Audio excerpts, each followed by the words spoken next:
Fala pessoal, Gustavo Bezerra por aqui, trazendo mais uma call de fechamento, dia 17 de dezembro. Quero desejar a você uma excelente noite, que você tenha aí um bom descanso, né? Espero que também a sua terça-feira tenha sido bem positiva, um dia maravilhoso para suas operações, certo? Vamos lá pessoal, quero abordar aqui os principais pontos, e aí direto aqui com vocês na nossa call de fechamento. Olha só, repara, né? O índice aí teve um dia positivo, um movimento importante, um movimento interessante na nossa bolsa, tá? Trazendo um pouco de respiro, né? Depois de 3 dias consecutivos de queda, vejo que nesse momento é importante o comprador dar uma resposta, quem sabe, realização de lucro também, de quem está vendido lá em cima, né? Então, pensa só, você vendido aqui no índice, né? Você vendido em ações, seja o que for, lá em cima, né? Nessas regiões, pô, está extremamente lucrativo com o índice caindo para 123.400, né? Então, o movimento de retorno também é considerado aí um movimento natural, tá?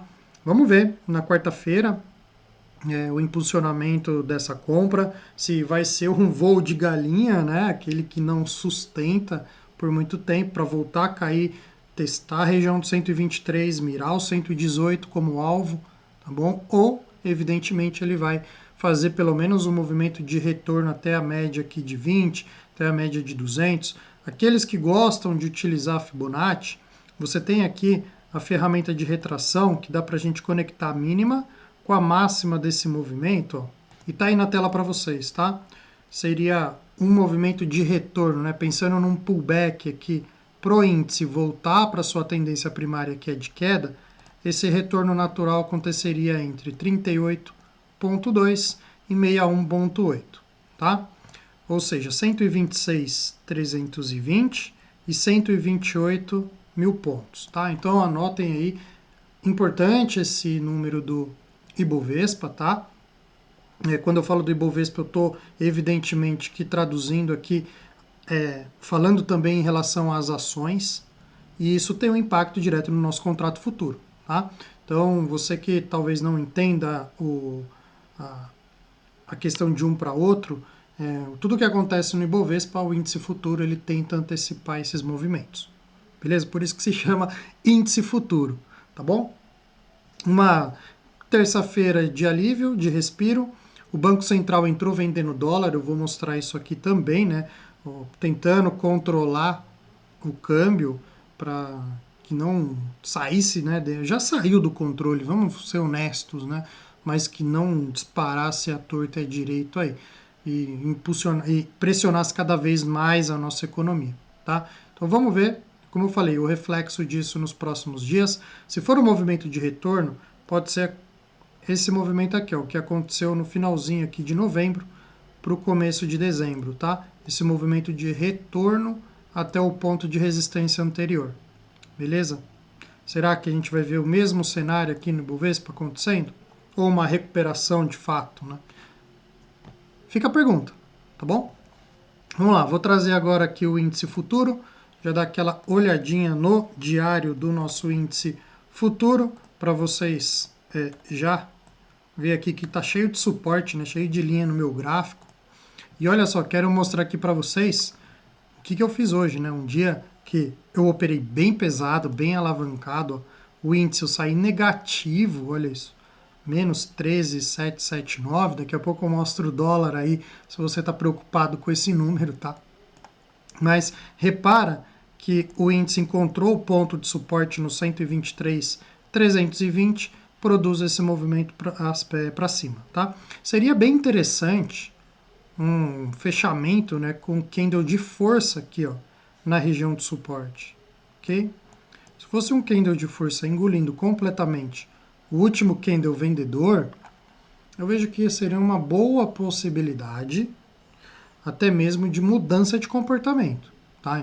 É aquele cenário de, opa, encontrei o fundo do poço aqui, agora vou disparar, sair comprando esse índice a qualquer preço. Não é o que me parece, pelo menos nesse momento, tá bom? Então temos que ser cautelosos aí e trabalhar, evidentemente, com a tendência primária, quando eu tiro o zoom do gráfico, olha só como tá vendedor, né? Tenho falado sobre isso aqui, ó, desde agosto. Ele só cai produzindo topos e fundos descendentes, beleza? Os 60 minutos do índice tenta recuperar. Esse movimento de retorno aqui, se deixar um fundo mais alto, né, essa estrutura aqui, ó, ele corrige até o 124 e volta a subir, é a primeira mudança de comportamento nos 60 minutos, podendo trazer um reflexo positivo para o tempo gráfico diário, tá bom? Produzir um movimento de retorno, beleza? Aqueles que gostam de trabalhar com fechamentos de gap em relação aos candles, quando você olha para a esquerda aqui, né, tem muito gap a ser fechado, tá? Detalhe, amanhã vamos negociar o próximo contrato do índice, tá? Tá aí na tela para vocês, o ING de gato 25. Então, não esqueçam de trocar na plataforma de vocês, tudo bem? O ING 25. Tá correto? Vamos lá dar uma olhadinha no dólar para ver o que aconteceu com o nosso querido dólar aqui também. WDOF no tempo gráfico diário. Movimento aí de retorno, tá? Só mostrando aqui, ó, o resultado do dia para vocês no dólar, fazendo 29,025, como eu falei, eu operei pesado hoje na sala Black ali, mostrando algumas coisas para a galera e consegui produzir um resultado expressivo aqui no dólar, né?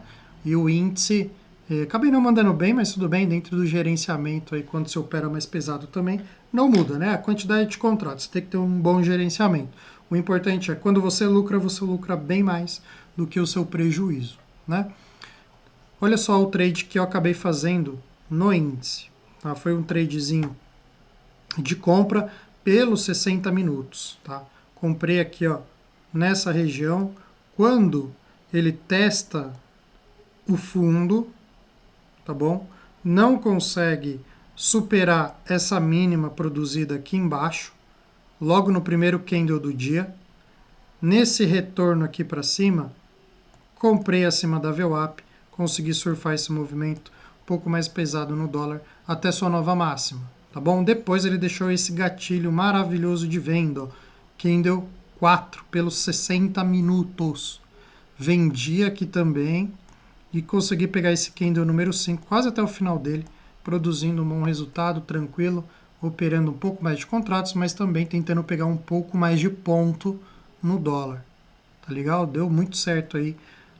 Depois eu até trago mais detalhes para vocês em próximos vídeos, revisões de trades, tá? Inclusive, aqui no YouTube nós temos a revisão de trades, que é uma série que eu estou montando, estou revisando as operações que eu faço dia a dia, deixo os vídeos gravados, edito e deixo aqui disponível no YouTube, tá? Assim como o Marco, ele também está trazendo aulas para vocês, tá bom? Então acessa aí no YouTube, tem a nossa playlist de aulas, tem a playlist de revisão de trades, fica à vontade, tá, pessoal? Então, 60 minutos do dólar. O que aconteceu? O Banco Central entrou vendendo mais ou menos uns 2 bi aqui, tá?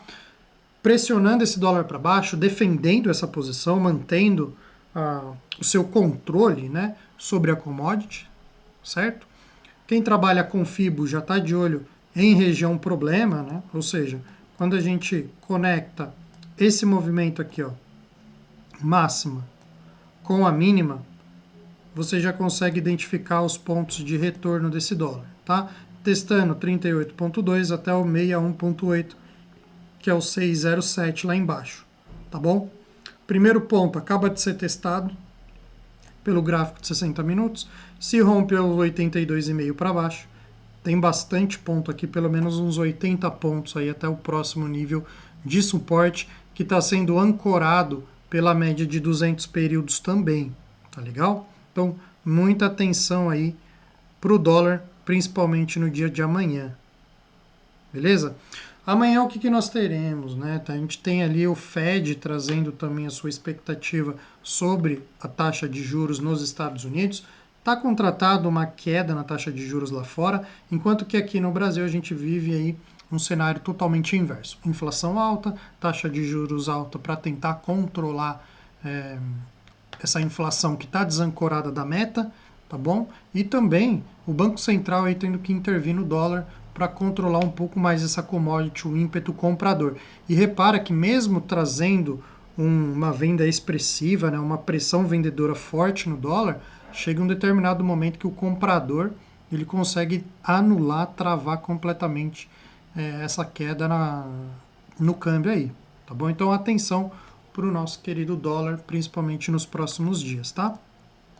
Vamos dar aquela revisada nas nossas blue chips. Vale 3. No tempo gráfico semanal, tentando engatar o seu movimento de alta, tem aqui um estudo que eu fiz, caso gere o rompimento dos R$ 55,06, tá? Se produzir esse rompimento, Vale abre espaço para voltar a trabalhar próximo aqui dos R$ 45. Então, é um suporte importante. Quem está de olho e gosta de trabalhar compras na Vale, essa região dos R$ 55 é muito importante. Muita atenção para esse nível de preço, tá? Um candle comprador, né, um candle de força, um candle de pavio inferior nessa região, vejo uma ótima possibilidade de compra no tempo gráfico semanal, tá? Petrobras, vamos lá, Petro que sobe aí um pouco mais de 1%, tentando renovar a sua máxima, olhando, né, e mirando o seu topo histórico, que está aqui, ó, nessa região. Deixa eu só ajustar, peraí. Topo histórico da Petro 39,20, tá bom? Tira o zoom do semanal, você consegue ver que é o topo histórico. Deixou esse candle 50, um candle vendedor, mas ele não acionou venda porque não perdeu a mínima do candle 50, tá? Então, se ele perde a mínima aqui do candle 50, pode ser um movimento de retorno para Petro. Agora, se a força compradora continuar pressionando, certamente 39,20 aqui vai estopar muito vendedor, né? Muita gente que está short aí em Petro, tá bom? Itaú, vamos lá. Dá uma olhadinha aí, YouTube. Tempo gráfico semanal de Itaú, tentando engatar essa estrutura de baixa, tá? Tentando fazer esse movimento aqui, ó. Olha só, testa essa região. Tem que perder os 31,60 aqui para baixo, né? Para poder acelerar. E abre margem Itaú para vir testar. Média móvel de 200, vejo uma excelente oportunidade de compra nessa região aqui, tá? Nesse nível de preço. Beleza? Se realmente Itaú cair aqui para as regiões da média de 200 períodos, quero trabalhar uma compra em Itaú, caso deixe um gatilho comprador, um candle de força, uma estrutura de alta. Beleza? Bradesco, BBDC4. Segue renovando a sua mínima nesse momento, caindo abaixo de R$ 12, tem um suporte em R$ 11,14, tá? Se perder os R$ 11, aí é o que eu gosto de brincar, né? O fundo do poço temporão. Pode trazer as ações do Bradesco lá para os R$ 8, R$ 7, tá? Tem uma seta aqui no gráfico onde eu destaquei para vocês que a última vez que o Bradesco veio trabalhar acima da média móvel de 200 períodos foi aqui em meados de 2020 para 2021. Fora isso, só queda, só trabalhando abaixo da média de 200 períodos no semanal. Beleza? BBAS, Banco do Brasil, também trabalhando o seu movimento de retorno. Eu estou de olho em Banco do Brasil, principalmente pelo tempo gráfico semanal. Como que vai testar essa região de suporte no 24 aqui e 40, 24 e 30? Se deixar um martelinho, quero trabalhar uma compra, tá bom? Se ele cair para 22,99, 22,90, também. R$ 20,50 também quero apostar, né, entre aspas, em uma compra aqui em Banco do Brasil, tá legal? O tempo gráfico diário está simplesmente renovando o movimento vendedor, bem parecido com o índice, né? Topos e fundos descendentes, tentando romper o suporte. É um suporte importante, tá? Se não conseguir produzir o rompimento, olha só o que aconteceu aqui em julho para agosto, né? Testou o suporte e disparou na compra. Olha que interessante. Tá? Tá testando a região de suporte mais uma vez. Pode deixar aí um bom gatilho de compra para nós. Tá? Então, muita atenção. Se quiser colocar aí Banco do Brasil no radar, vejo uma ótima oportunidade. BB Seguridade. BB Seguridade está em tendência de alta, está muito bonito, subindo mais de 2%. Está montando uma estrutura de alta. Se romper de fato os 37,20 para cima, abre margem para vir testar R$40 e está excelente essa operação pelo tempo gráfico semanal, tá bom? BBSE, BB Seguridade está muito bonito. Pode romper o seu topo histórico, está mirando, evidentemente, esse rompimento e mirando lá em cima esse alvo final em R$40, tá bom? Pessoal, é isso que eu queria aqui trazer para vocês na call de fechamento. Então, ainda estamos na expectativa de desdobramento político em relação às pautas importantes que o Congresso está votando, principalmente o corte de gastos, que me parece que vai ficar aí para 2025, e também as próximas medidas aí do Banco Central, como que vai desenvolver o seu trabalho em relação a essa inflação mais alta, a um dólar mais caro. Já percebemos que o Banco Central ele está intervindo, então tá difícil ficar comprado no dólar, tá? Tem que tomar muito cuidado. Quando ele entra, é porrada, é pancada para baixo, beleza? É isso, time. Muito obrigado por assistir a nossa call de fechamento. Desejo a você uma excelente noite. Aqui na descrição vai estar o link da sala ao vivo e também da sala Black, onde a gente começou um novo programa aí para poder operar mais contratos, explorar novas estratégias, a gente trazer um ambiente de alta performance para quem já tem um pouco mais de experiência, tá bom? Então acessa aí. Te aguardo lá. Uma ótima noite. Amanhã, 8h15, estou ao vivo com a Morning Call. Valeu, time. Um grande abraço. Tamo junto.